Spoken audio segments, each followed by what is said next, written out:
Kailangan ba talaga mag-floss? Kailangan ba talaga mag-mouthwash? And kailangan ba talaga mag-tongue scraper? Okay, when we speak of oral hygiene, hindi lang po toothbrush yung tinutukoy natin dyan, no? It's an overall care for the mouth. Number one, for me, very important is flossing.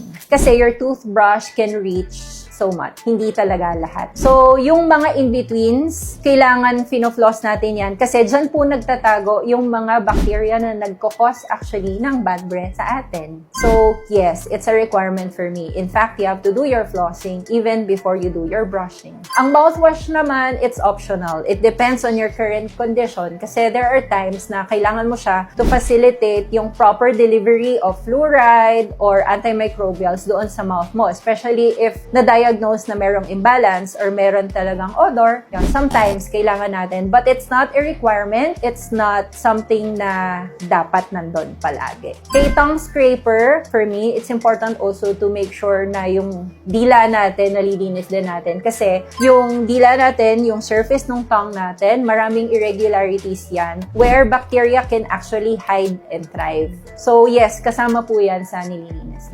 This is Science, Smiles, and Confidence by Dr. Trisha. Share this video to someone who needs to hear this.